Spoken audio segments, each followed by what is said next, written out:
Lucas capítulo número 11. Enquanto você procura, diga assim comigo: Senhor, mais forte, Senhor, seja feita a tua vontade. Lucas 11, versículos 1 em diante. Evangelho segundo escreveu Lucas, Evangelho de Jesus Cristo.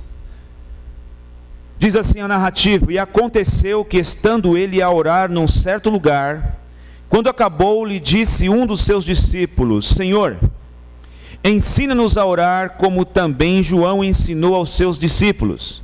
Ele lhes disse: quando orardes, dizei: Pai nosso que estais nos céus, santificado seja o teu nome, venha o teu reino, seja feita a tua vontade, assim na terra como no céu. Dá-nos a cada dia o nosso pão cotidiano. Perdoa os nossos pecados, pois também nós perdoamos a qualquer que nos deve. Não nos conduzas ou não nos deixe cair em tentação, mas livra-nos do mal. Versículo 5. Disse-lhes também: qual de vós terá um amigo, e se for procurá-lo à meia-noite, e lhe disser: amigo, empresta-me 3 pães, pois que um amigo me chegou à minha casa, vindo de caminho, e não tenho que apresentar-lhe. Se ele respondendo de dentro disser: não me importunes, já está a porta fechada, e os meus filhos estão comigo na cama, não posso levantar-me para tos dar. Digo-vos que, ainda que não se levante a dar, por ser seu amigo, levantar-se-á todavia, por causa da importunação, e lhe dará tudo o que houver de necessário. Eu vos digo a vós: pedi e dar-se-vos-á, buscai e acharei, batei e abrir-se-vos-á, porque qualquer que pede, recebe. A quem busca, acha. A quem bate, abrir-se-lhe-á. E qual pai dentre vós que, se o filho lhe pedir pão, lhe dará uma pedra? Ou também, se lhe pedir peixe, lhe dará por peixe uma serpente? Ou também, se lhe pedir um ovo, lhe dará um escorpião? Pois se vós, sendo maus, sabeis dar boas dádivas aos vossos filhos, quanto mais o Pai Celestial dará o Espírito Santo aos que lhe pedirem. Amém. Vamos orar? Pai, no nome de Jesus, nós queremos mais uma vez expor os nossos corações, os nossos ouvidos, a nossa mente, o nosso entendimento, a sua palavra. Pai, nos ajuda, Senhor, a compreender verdades que são tão profundas, tão reais e tão complexas para a nossa mente quando não estão ligadas em Ti. Por isso, nos atrai para esse momento, que seja único na nossa vida, porque esta Sua palavra pode nos transformar, pode mudar a nossa vida por completo. Por isso, age pelo Teu Espírito enquanto a Tua palavra é ministrada. Abençoa, Deus, a cada um dos Teus filhos.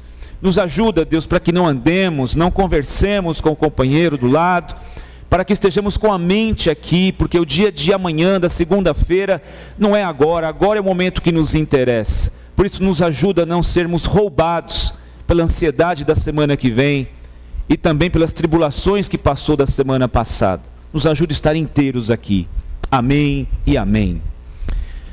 Meus irmãos, eu quero falar sobre um trechinho dessa oração do Pai Nosso, que é esse que a gente repetiu antes de ler o texto. Seja feita a tua vontade, assim na terra como no céu.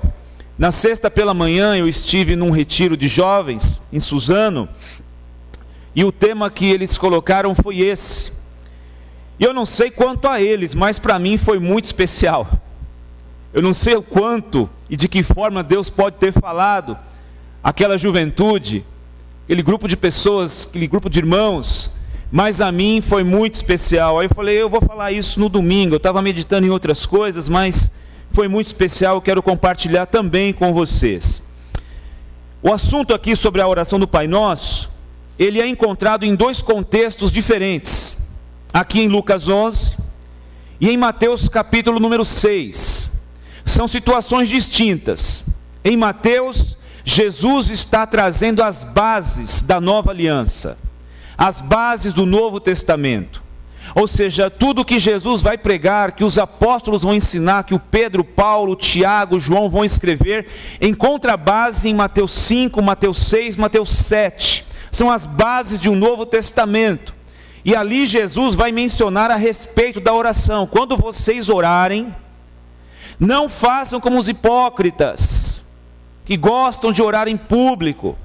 Vocês façam o seguinte: entrem dentro do quarto de vocês, né? E ali no quarto vocês falem com o Pai. E também quando vocês orarem, não useis de vãs repetições, como os gentios, que pensam que por muito falarem serão ouvidos. E aí Jesus vai dizer a oração do Pai Nosso. Aqui em Lucas 11 a situação é outra. É uma discussão um pouco mais reservada. Não é um sermão, como foi no Mateus 6. E parece que com os 12, apenas com os 12. É um assunto um pouco mais reservado. E esse assunto brota da oração de Jesus. E os meninos, os discípulos, veem Jesus orar e eles chegam à seguinte conclusão: somos judeus, monoteístas, cremos num só Deus, sabemos o que significa a oração, porém nós entendemos que nós não oramos como Jesus ora. A questão da oração não é alheia, não é estranha para nós, mas o nosso jeito de orar, a nossa forma de orar, parece que não tem muito a ver com o jeitão dele orar. Nós lemos isso no começo. Ele vai terminar de orar, os discípulos vão abordá-lo e dizer: Senhor, o João Batista ensinou os discípulos deles a orar. Ensina-nos a orar. E Jesus, mais uma vez, vai dizer a oração do Pai Nosso. Então, o ponto comum, tanto do Mateus como de Lucas 11, trata da oração do Pai Nosso, que mais uma vez eu quero tentar entender junto com vocês o que isso define, o que isso tem a ver com a gente, que às vezes a compreensão sobre a oração do Pai Nosso, ela é um pouco distorcida. E quando Jesus fala da oração, gente, ele fala de algo que é profundo, ao mesmo tempo simples, e que algo que ia se perpetuar como uma coluna da vida espiritual de todo cristão: a oração. O ponto de ligação, o ponto de contato entre Deus e os seus filhos, a gente poderia definir com a palavra oração. E quando ele fala de oração em Mateus 6, e quantos meninos perguntam aqui em Lucas 11, o que significa, ou como se deve orar como ele, a gente não tem um videozinho que ia ser ótimo, 30 segundos de ver a postura dele, se era em pé, se era de joelho, se era olho aberto, olho fechado, mão para cima, mão para baixo, se o tom de voz era alto, se era baixo, a gente não sabe. Mas ele vai ensinar uma oração. Então, para a gente entender um pouquinho mais, a oração do Pai Nosso não é um mantra. Ela não é uma reza para ser repetida, decorada e repetida, que é o que se aprendeu com a tradição católica desde os séculos. A oração do Pai Nosso não é um mantra e nem uma reza a ser repetida. O nosso estatuto, inclusive, já foi mudado, que nós antigamente terminávamos os cultos dizendo: se Deus é por nós, quem será contra nós, e tal, e orar, e falávamos a oração do Pai Nosso. Outro dia alguém perguntou: pastor, por que a gente não termina mais os cultos com a oração do Pai Nosso? Meu filho já tem 10 anos e não sabe a oração do Pai Nosso. Falei: abra a Bíblia e ensina para ele. Porque a oração do Pai Nosso não é um mantra e uma reza para ser repetida. A oração do Pai Nosso não são palavras poderosas para espantar maus espíritos. Então você está meio atribulado, acordou de madrugada com um sonho ruim, sonhou com cobra, né? Sonhou com cobra, pronto, sonhou com cobra, é o Satanás, e aí você já: Pai Nosso que estás no céu, santificado seja o teu nome, venha a nós o teu reino.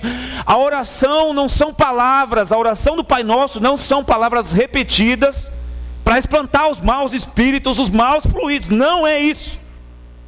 Amém, gente? Tá certo? Aí você tem um mau pressentimento que vai acontecer alguma coisa ruim, aí você diz: Pai Nosso que estás no céu. Não. A oração do Pai Nosso não foi planejada e ensinada para isso. Não são palavras que, quando são recitadas somente, decoradas, nos colocam em contato com Deus. Eu vou repetir isso. Não, a oração do Pai Nosso não é para ser recitada, decorada, para nos colocar em contato com Deus. Então me ajuda, Jair, a entender um pouquinho mais como essa dinâmica da oração, que é tão importante, funciona. Bom, a oração do Pai Nosso é como se fosse um esboço. Eu estou aqui, eu tenho um esboço. É um assunto que talvez eu pudesse pregar espontaneamente, sem um esboço. Mas eu resolvi fazer um esboço. Não que eu não confie no Espírito Santo, eu não confio na minha mente, de dar um branco aqui, eu não saber o que falar. Entendeu? Ainda mais fazendo 50 anos. Então, eu faço um esboço que é como um guia para eu ir falando. E como funciona um esboço? Aqui tem uma frase. Dentro dessa frase, do meu esboço, eu falo 5 minutos. Aí eu mudo de assunto no esboço de acordo com uma outra frase, ou um versículo. Eu falo mais 5 minutos. Aí dentro do meu esboço, eu tive uma experiência, um testemunho, eu coloco lá testemunho tal. Quando eu vejo a palavra testemunho tal, eu falo essa história, porque eu já sei, está no esboço. Está dando para entender? A oração do Pai Nosso são setores que precisam fazer parte da nossa relação com Jesus. Ela começa já encurtando a distância entre Deus, no universo judaico. Deus era alguém sentado no trono e de forma inacessível. Quem chega perto de Deus é só os anjos mais graúdos. O ser humano nenhum chega perto de Deus. E Jesus veio inverter a polaridade dessa crença judaica, que Deus está num trono inacessível, e vem dizer assim para a gente: você vai se relacionar com Deus agora dizendo Abba, Pai. Ou seja, não é alguém que está somente assentado num alto e sublime trono, mas é alguém que habita perto do contrito e humilde de espírito, que o chama de Pai. Amém, gente? Dentro dessa compreensão, é assim que a gente vai enxergar esse aspecto. E depois ele vai falar da exaltação e do reconhecimento de quem Deus é. Santificado seja o teu nome. O reconhecimento e a exaltação, a adoração. São setores da oração que precisariam fazer parte da oração dos cristãos. Jesus não ensinou uma oração pronta, ele deu um esboço. Amém, gente? Cada uma daquelas partes é um esboço. Aí na oração, o perdão. Ou seja, Senhor, me perdoa das besteiras que eu falei hoje, dos pensamentos ruins que eu tive, né? Me perdoa das atitudes que tal, e você dá o nome dos pecados, só que o Senhor me perdoa, e eu também, Senhor, tenho fulano que eu preciso perdoar. Na oração precisa estar assim. Amém? Eu já comentei aqui que eu fiquei quase 2 meses orando para poder perdoar alguém, porque eu queria perdoar, mas aqui dentro estava assim: eu quero que ele morra. E eu falando com Deus: eu quero perdoar, Senhor, mas o Senhor sabe. E o texto vai dizer: Senhor, me perdoa assim como eu perdoo o outro. Então, Senhor, me ajuda a perdoar, me ajuda. Até que, graças ao Espírito Santo, a palavra de Deus, gente, um negócio sensacional aconteceu. E do coração eu perdoei tal pessoa. Então assim, são setores. E hoje nós vamos trabalhar num só, que fica mais ou menos situado no meio da oração, no meio do esboço, que é: seja feita a tua vontade. Seja feita a tua vontade. Bom, esses 2 trechos bíblicos, onde o próprio Cristo profere essas palavras referentes ao Pai Nosso, à oração do Pai Nosso, nos ajudam a responder algumas perguntas. Por exemplo, como orar? O que devo orar? Por isso que hoje nós vamos tratar só sobre esse setor. Seja feita a tua vontade. Porque se nós compreendermos isso, gente, isso pode revolucionar demais a nossa maneira de ser cristão, a nossa maneira de se relacionar com Deus. Por isso eu chamo a tua atenção para ficar presente aqui de corpo, alma e espírito, para entender esses valores, em nome de Jesus. Então, em primeiro lugar, seja feita a tua vontade. Orar não é trazer a mão de Deus para os meus planos e projetos. Orar é pedir para Deus me incluir nos projetos dele. Seja feita a tua vontade. Então o que Jesus ensinou para esses meninos? Olha, a vontade de Deus é soberana, mas a vontade de Deus também é permissiva.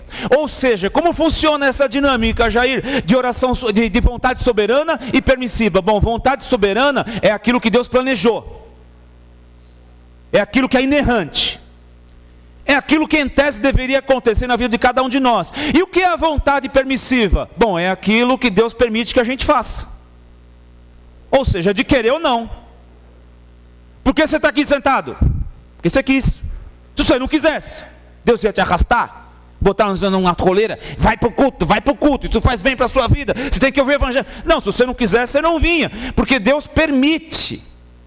Então, dentro dessa questão, meus irmãos, seja feita a tua vontade, é essa questão, é entender que orar não é fazer com que a mão de Deus venha sobre os meus planos e projetos.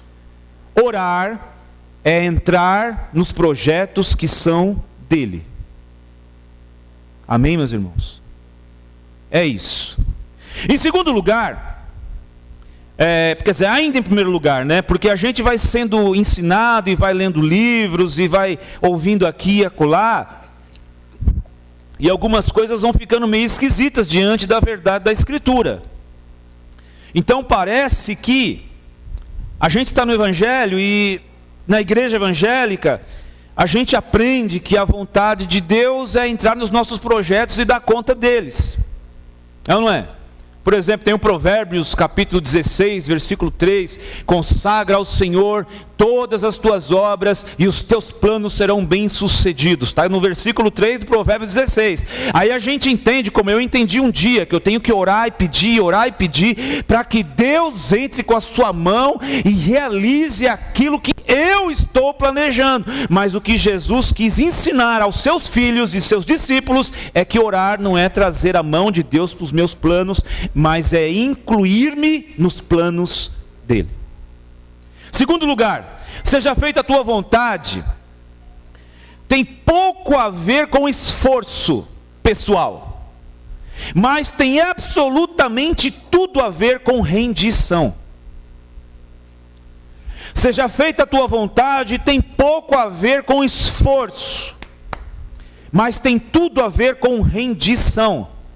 Porque seja feita a tua vontade, assim na terra como no... Você já imaginou, porque a Bíblia traz algumas narrativas que a gente fica tentando pensar de como funciona. Por exemplo, Deus está rodeado de anjos que diuturnamente, assim, eternamente estão ao seu redor dizendo santo, santo, santo, santo. Eles não estão amarrados com a coleira assim, né? No céu, existe alguma resistência contra a vontade de Deus? Por quê? Porque é rendição. Porque é a vontade de fazer a vontade de Deus. É o desejo interno de fazer a vontade de Deus. Porque os próprios anjos também têm vontade. Os próprios anjos poderiam decidir não fazer mais. Teve um terço que caiu de lá de cima, junto com o chefe deles. Então assim, não há resistência no céu quanto à vontade de Deus. Então isso não tem muito a ver com esforço, mas tem a ver com rendição. Às vezes a gente tem um coração sincero, irmãos. E eu por muito tempo, com o coração sincero, querendo agradar a Deus, contagiado, inflamado pelo reino de Deus, pelo Evangelho, querendo pregar o Evangelho, querendo ser o ministro de Deus, e já com o coração que já apontava para um futuro pastorado tal. Eu quis fazer muita coisa pelo esforço. Mas não é pelo esforço, é pela rendição. Amém, gente? É não resistindo. Então assim, alguns de nós já tiveram a experiência terrível de se deparar aí nas ruas de São Paulo, em algum lugar, com uma arma apontada e dizendo, é um assalto e tal. E quando a gente normalmente, via de regra, né, passa por essa experiência de do nada alguém está com uma arma apontada, engatilhada no seu rosto, a gente faz o que mesmo? Via de regra, né? Às vezes a gente não sabe que reação que vai ter. Eu fui 2 vezes, na segunda eu ia dar um chute, mas falei, não chuta, não chuta. Alguma coisa dizia, não chuta, deixa levar. Mas eu ia dar uma voadora, né? Não sei nem se eu ia acertar, mas eu fiquei. E quando você faz isso aqui, para alguém que chega com uma arma, significa o quê? Que você não vai reagir. Que você está rendido. Ou seja, essa atitude significa o seguinte: pode levar o que você quiser, deixa só minha vida, minha família, não toca, leva o carro, carteira, aliança, leva o sapato, leva o relógio, leva tudo. Eu não vou reagir, fica tranquilo. Por que a gente resiste tanto a Deus? Será que Ele precisa de uma arma? De uma ameaça? Amém, gente? Quando a gente vai adorar a Deus é assim. A gente até tem um formato, né? Porque às vezes o formato do nosso exterior não condiz muito com o que está acontecendo lá dentro. E qual é o formato? O formato é o padrão que a gente aprendeu. Ou seja, a liturgia, a forma que a gente faz o culto, é todo mundo de pé e vamos adorar. E começa uma música, e quando a música fica mais lenta, a gente automaticamente está de olho fechado e alguns com as mãos para cima. Virou isso quase que um padrão. Porque se você não tiver de olho fechado e com as mãos levantadas, alguém vai olhar e falar assim: esse cara não é espiritual. Ele está de olho aberto, não levantou a mão, né? E às vezes ele está de olho aberto e não está nem cantando a canção. Ele não é espiritual. Espiritual é o que está de olho fechado, cantando a canção e com a mão para cima. Mas assim, isso deveria significar o quê, gente? Que a gente está rendido. Que a gente está liberando de toda resistência interior. Amém, gente? Então, toda vez que você se posicionar para adorar, e Deus não deixou padrão não, tá? Se você quiser levantar a mão, não levantar, abrir o olho, fechar. Outro dia alguém me perguntou: pastor, um dia você estava orando de olho aberto, por quê? Eu falei, sei lá, não fechei.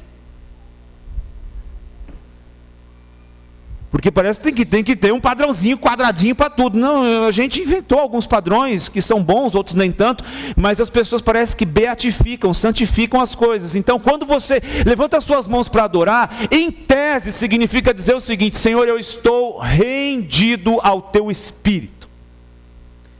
Aqui dentro não tem resistência. O Senhor pode falar o que o Senhor quiser e mexer onde o Senhor quiser. Amém, gente? Tem uma canção que virou um hit evangélico que fala: essa casa é a tua casa, né? Que o pessoal canta nas igrejas: ó Senhor, essa é a sua casa, é o teu templo, e não tem nenhum cômodo fechado, trancado, que o Senhor não possa entrar. Está toda liberada para o Senhor entrar, acender as luzes e ver o que precisa mudar, se precisa mexer aqui, tirar ali. O Senhor tem toda a liberdade, porque eu estou rendido. A rendição dá o acesso ao Espírito Santo de Deus, para que Ele faça o que lhe apraz. O Espírito Santo de Deus não vai fazer o que Ele tem para fazer, se a gente não se render a Ele. Amém, gente? Porque o Espírito Santo de Deus não é um arrombador de corpos, de corações, de almas. Abre o Apocalipse 20, a gente tem um exemplo que dá para aplicar: eis que eu estou à porta e bato, se alguém ouvir a minha voz e abrir a porta, eu entrarei e cearei com ele e ele comigo. Eu não vou dar com o pé na porta e arrombar para entrar na marra, mas se alguém ouvir a minha voz e abrir a porta e se render, eu entrarei. Amém? É ser liberado da resistência. Às vezes essa resistência é um certo receio do que pode acontecer se realmente eu me render. Eu, por exemplo, me sentia compelido a me render, mas eu falava assim comigo mesmo, não contava para ninguém: mas se eu fizer isso, é capaz de Deus acabar com os meus finais de semana prolongado. Porque eu já estava vendo o que ia acontecer futuramente, entendeu? Ele vai acabar com a minha vida, ele vai acabar com as coisas boas, porque aí eu vou ser um crente, mais assim e tal, e aí outras responsabilidades virão, e outros compromissos virão, a minha agenda vai ser mexida, então eu ficava meio resistente, porque se eu liberasse, ele ia acabar com as coisas que eu gosto. Amém, gente? Você acha que eu não queria estar num outro lugar agora? Meu aniversário. Só não tenho dinheiro para isso, mas eu queria estar. Num lugar bonito, com uma paisagem bonita, né? Com aquele buffet assim, completo, assim, ó. Então, assim, eu ficava meio receoso, porque parece que Deus é o estraga-prazeres da gente. A gente não conta isso para ninguém. Mas parece que render-se a Ele é render-se a um Deus estraga prazeres. Ele vai acabar com tudo que a gente gosta, com todos os nossos prazeres, porque a gente vai estar com uma corrente amarrada num banco desse aqui e não vai mais poder fazer o que gosta. Aí eu ficava meio assim, ai Senhor, Senhor, Senhor. E aí a gente não se rende. Amém, gente? Parece que tem uma mensagem subliminar dizendo assim: tudo que é bom é contra a lei, é pecado, ou engorda. Parece ter uma mensagem o tempo todo dizendo, né?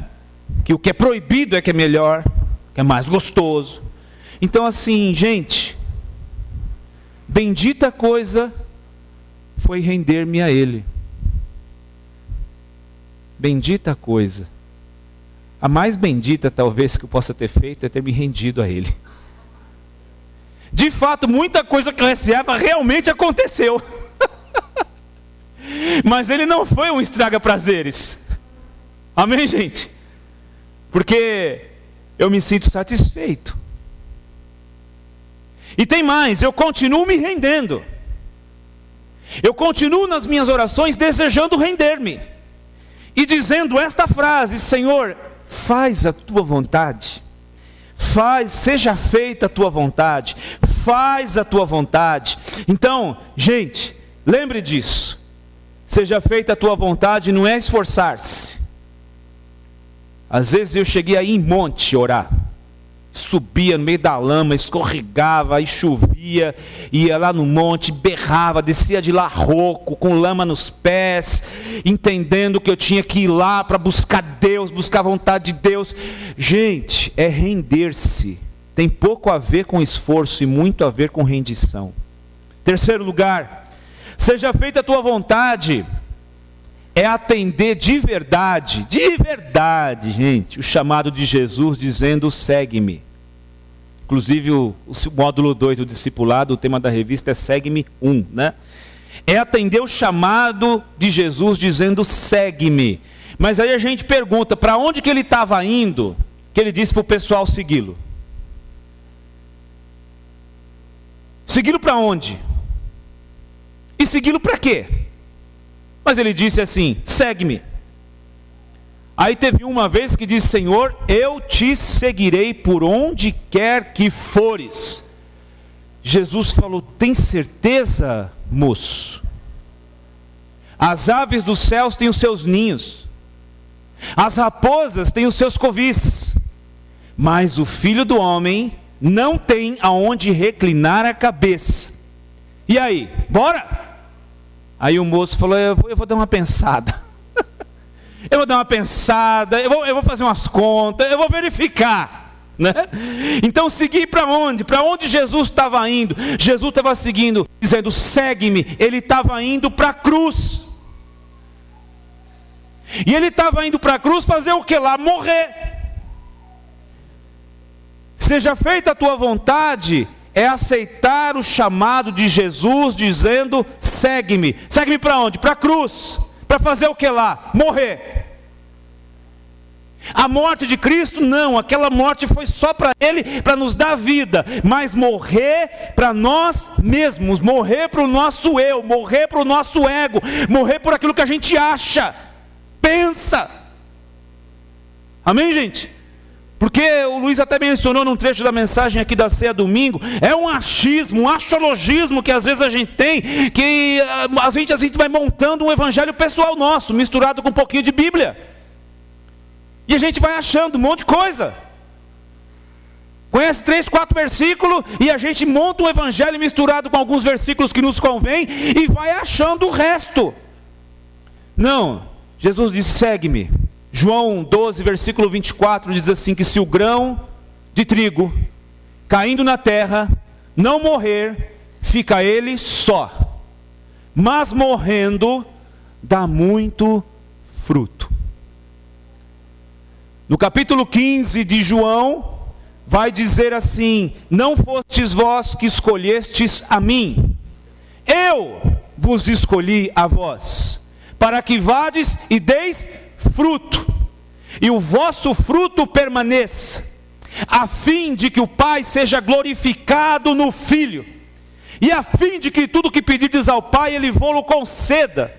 Então, gente, se o grão de trigo caindo na terra não morrer, fica ele só, mas morrendo dá muito fruto. Jesus falava de si mesmo, que a sua morte geraria um novo tipo de pessoa agora. Não que fica observando a lei, não que fica aos sábados pela manhã decorando textos da Torá, não obedecendo às festas e às cerimônias judaicas, mas alguém que teriam as leis agora escritas nas tábuas de carne do coração. Alguém que agora, uma geração diferenciada daquelas antigas, que orava a Deus porque Deus estava no céu, mas uma nova geração em que Deus não está somente no céu, está dentro de nós, em nós. Amém, gente? Então, para isso, ele diz: o grão tem que morrer, e quando ele morre, o fruto vem. Às vezes dá 100 frutos por um grãozinho só que morreu. E em João 15 Jesus vai dizer: não foi vocês que me escolheram, eu escolhi vocês. Só um parênteses nisso, né? Às vezes a gente fica se gloriando porque eu entreguei minha vida a Jesus no ano de 1977, quando o Corinthians foi campeão depois de 23 anos, né? Eu entreguei a minha vida ao Senhor. Gente, você só entregou porque Ele te escolheu. A iniciativa, gente, foi dele, não foi nossa. Algumas pessoas já me disseram, acho que já disseram para vocês também, em algum ponto da estrada dessa vida, dizendo assim: depois que eu entrei no negócio da igreja, que eu aceitei Jesus, parece que as coisas pioraram. Gente, não foi você que quis entrar somente, Ele teve a iniciativa, Ele deu o passo para você. Ele mexeu com o seu interior pelo seu espírito, por isso é que você veio, não foi porque você quis. Eu escolhi a voz para que vocês vão e dêem fruto. E para dar fruto, tem que morrer. Uma conversa entre um cristão e um muçulmano. O cristão disse para ele assim: rapaz, eu queria saber, eu estou curioso, por que o islamismo, esse universo muçulmano é a religião que mais cresce no mundo atualmente? É assustador. O muçulmano disse: eu respondo para você. É porque tudo em nossa vida gira em torno do que cremos. É porque tudo o que fazemos está diretamente ligado ao que cremos. Tudo o que sentimos está diretamente ligado ao que cremos. Tudo que sonhamos e planejamos está totalmente ligado ao que cremos, disse o muçulmano. E vocês cristãos, tudo na vida de vocês gira em torno dos desejos pessoais de vocês. É por isso que o Islã cresce. Há uma projeção que daqui a 15 anos, 100% da população da França será muçulmana. Porque os muçulmanos, eles entendem a sua crença assim: tudo em mim gira em torno do que eu creio. Parece que eles entenderam esse lance de morrer muito melhor do que os cristãos da nossa geração, da atualidade, de morrer para si próprio, né? Paulo vai dizer para a gente em Gálatas 2:20, a gente conhece esse texto talvez de cor: eu já estou crucificado com Cristo, e agora vivo não mais eu, mas Cristo vive em mim. E a vida que agora eu vivo, eu não vivo mais para mim mesmo, mas vivo na fé naquele que por mim morreu e ressuscitou. Paulo está dizendo assim: eu morri para mim mesmo, eu morri para as minhas vontades, Eu morri para os projetos que eu tinha do farisaísmo. Eu morri para as religiões e tradições antigas. Agora é Cristo que vive em mim. E Cristo só pode viver verdadeiramente quando a gente aceita este chamado de verdade, dizendo: segue-me. Para onde, Senhor? Para a cruz. Para fazer o que lá, Senhor? Para morrer. Amém, gente? Então, esse é o desafio. Quarto lugar, seja feita a tua vontade. Eu entendi também que é desconstruir a ideia que botaram na cabeça da gente, de que devemos fazer a vontade de Deus, para extrair favores, benefícios e recompensas. Ou seja, seja feita a tua vontade, é desconstruir a ideia de que nós precisamos fazer a vontade de Deus somente para extrair favores, benefícios e recompensa. Não! Não é isso. Botaram na cabeça da gente uma certa esperteza espiritual. Esperteza. Tipo assim: por que você tem vida de oração? Ué, para eu não cair em tentação. Você é esperto, hein? E está até escrito: vigiar e orar para não cair em tentação. Ótimo. E por que você ora? Por que você tem vida de oração? Ah, para ter poder, unção, para pregar o evangelho, para repreender os demônios. Nossa, você é esperto mesmo, hein? Você é esperto. Por que você ajuda os outros? Por que você ajuda o próximo? Por que você estende a mão? Ué, porque tem a lei da semeadura. Tudo aquilo que eu planto eu colho. Nossa, mas você é esperto mesmo, hein?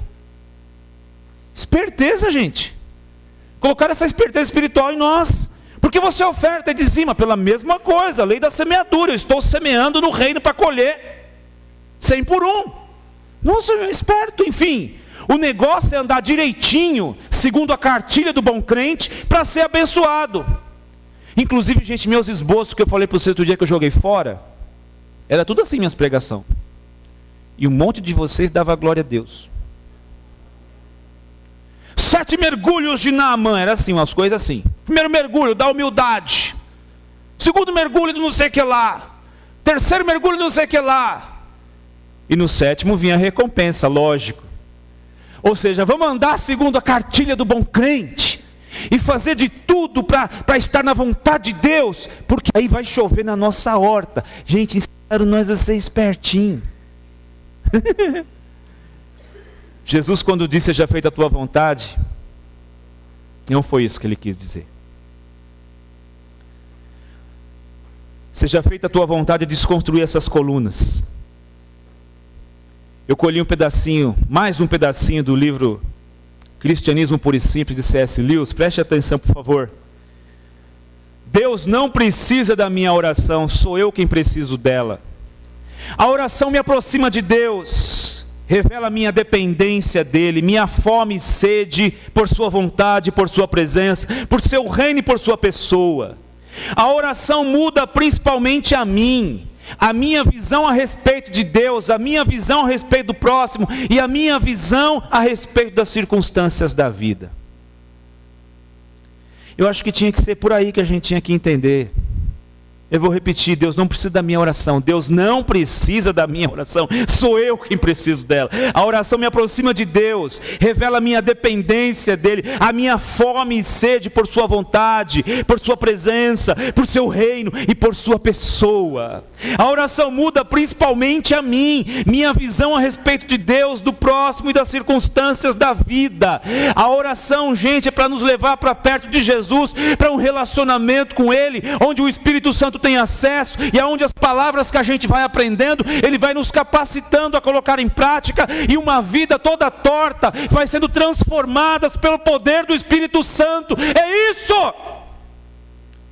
Não é o que a gente vai ganhar, não é rezar a cartilhazinha do bom crente. Eu estou fazendo certinho isso aqui, fazendo certinho isso aqui, fazendo certinho isso aqui. Já fiz até a campanha de 7 isso, 7 aquilo, para ver se... Não é isso, gente. Nós estamos dizendo a Deus: seja feita a tua vontade. É virar uma chave na cabeça, virar uma chave. Lembra de Romanos 12, 1 e 2? Rogo-vos, pois, irmãos, pela compaixão de Deus. Paulo diz: pelo amor de Deus eu rogo a vocês. Ofereçam os vossos corpos em sacrifício, lembra da morte? Em sacrifício vivo, santo e agradável a Deus. Esse é o vosso culto racional. E não vos conformeis com esse presente século, mas transformai-vos pela renovação da vossa mente, do vosso entendimento. Para quê? Para que experimenteis qual seja a boa, perfeita e agradável vontade de Deus. Aleluia! É virar a chave, gente. Não é que seremos crentes melhores, cristãos melhores. Não é que a gente vai ficar rindo dos outros, da igreja do fulano, do Beltrano. É que a gente vai começar a entender o que Jesus está dizendo com as suas palavras, e não segundo o movimento popular, e nem segundo as espertezas que colocaram em nós, e não segundo os meus próprios esboços que eu joguei fora, que era 7 segredos para aquilo, 4 passos para a vitória, e não sei o que. Gente, não é isso. É relacionar-se com Jesus, é apegar-se, apaixonar-se por uma pessoa, andar junto. Por que você não peca? Por que você evita o pecado? Porque as consequências do pecado são ruins. Eu não quero as consequências. Então você é esperto, poxa. Você é muito esperto. Mas deveria ser o seguinte: por que você evita o pecado? Porque eu não quero entristecer o Espírito Santo de Deus. Eu tenho uma relação verdadeira com Jesus. Então é virar a chave. Eu sei que às vezes a gente escuta umas coisas e fala assim: pera um pouco, mas pera aí, eu escutei tanto isso lá atrás. E é virar a chave, é transformar-se pela renovação do entendimento, é render-se a Jesus, é render-se à Bíblia. Eu leio um texto como esse da oração do Pai Nosso e entendo que não há reza e começo a ver, aí eu paro no seja feita a tua vontade, começo a refletir nisso. Às vezes, gente, a nossa oração vai ficar só nisso. Seja feita a tua vontade, Senhor. Qual é a tua vontade, Senhor? Qual é a tua vontade, Senhor? Qual é a tua vontade, Senhor? Por último, seja feita a tua vontade é saber com toda a convicção do mundo que o nosso encontro com Ele um dia será a nossa maior recompensa. Seja feita a tua vontade é saber com a maior convicção do mundo que o nosso encontro com Ele um dia vai ser a nossa maior recompensa. Lá nos anos 30, um casal voltando da África de navio, depois de 35 anos servindo a Deus, perderam um filho, pegaram doenças como malária e outras mais, e aí o ministério trouxe eles de volta, eles voltando na 3ª classe do navio, e já idosos, quando estão chegando nos Estados Unidos, e começam a enxergar ao longe o porto, eles começam a ver fogos de artifício, chuva de papel picado. Quando o navio vai se aproximando para atracar, eles escutam o barulho de uma banda e som de festa. O velhinho olha para a missionária, sua esposa, e diz: olha a recepção que prepararam para nós. Isso é algo digno de receber alguém de volta em casa depois de 35 anos de serviço num país estranho.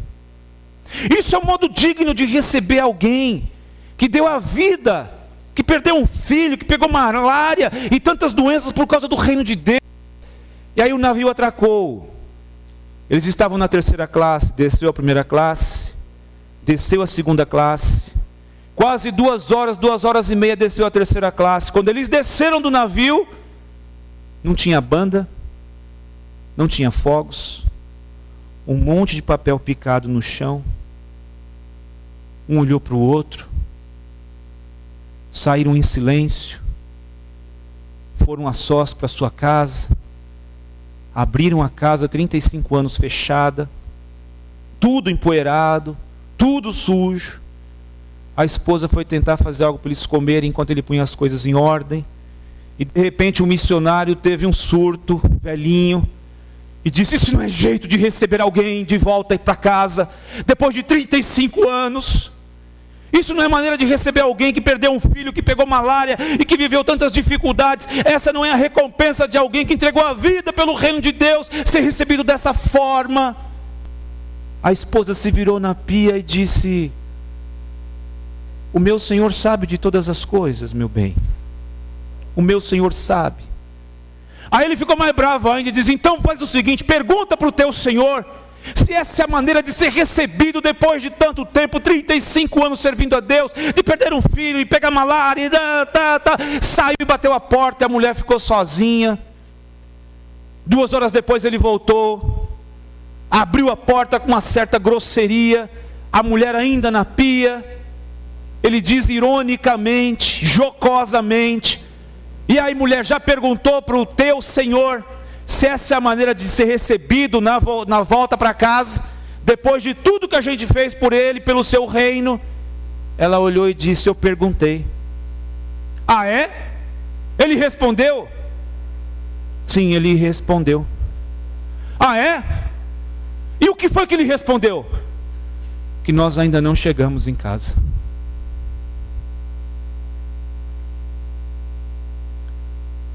A nossa maior recompensa é ter a maior convicção do mundo que um dia nos encontraremos com Ele. Seja feita a tua vontade. Seja feita a tua vontade. Seja feita a tua vontade. Seja feita a tua vontade, Senhor. Por isso, gente, renda-se. Amém? Deus te abençoe. Aplauda Jesus.